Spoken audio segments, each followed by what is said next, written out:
శాస్త్రము చెప్పింది. ఏమి 5 భాగాలు? ఒక 100 రూపాయలు సంపాదిస్తే 5 భాగాలు అంటే ఒక్కొక్క భాగానికి 20 రూపాయలు అవుతుంది, అంతే కదా? 20 రూపాయలు అవుతుంది. 20 రూపాయలు దాన ధర్మం చేయమనింది, 20 రూపాయలు దేవాలయాలకు ఖర్చు పెట్టమనింది. అంటే బాగా ఉండే దేవాలయాలు కాదు, లేనటువంటి ఆలయాలకు ఖర్చు పెట్టాలి. ఉన్న దేవాలయాలకు ఖర్చు పెట్టాల్సిన అవసరం లేదు, దానికి ఎట్లో వస్తూ ఉంటాయి. లేని దేవాలయాలకి ఖర్చు పెట్టి వాటిని ఉద్ధరించాలి.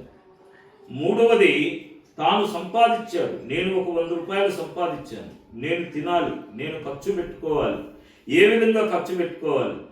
మధుపానీయములు సేవించడము, దాన్ని అన్యాక్రాంతంగా అనుభవించడము చేయకూడదు. తానుకు ప్రీతి కలిగినటువంటి పదార్థము ఏదైనా ఉంటే తాను అనుభవించి తినాలి. 4వది, తాను కుటుంబానికి దాచిపెట్టాలి. 5వది, తాను కుటుంబానికి ఖర్చు పెట్టాలి. ఈ విధంగా 5 భాగాలుగా విభజించినటువంటి డబ్బును మరి వచ్చేటటువంటి జన్మలో మనము ఇచ్చుకునేటటువంటిది ఉంటే కదా. ఇప్పుడు మరి జన్మానికి భార్య బిడ్డలు, ఇల్లు, ఆకలి, సంసారం అన్నీ ఉంటాయి.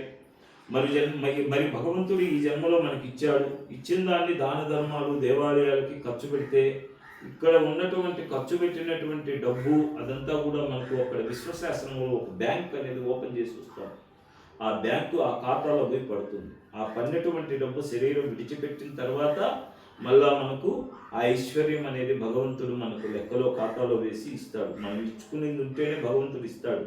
కాబట్టి పాపము కానీ పుణ్యము కానీ 3 ద్వారా అంటుతుంది అని మనకు వేదాలు, ఉపనిషత్తులు చెప్తున్నాయి. ఏమి ఆ 3 అంటే మనస్సు చేత, వాక్యము చేత, శరీరము చేత 3 విధానాలుగా మనిషి పాపపుణ్య యొక్క కర్మ ఫలితాలను అనుభవించడానికి సంసిద్ధుడై ఉంటాడు.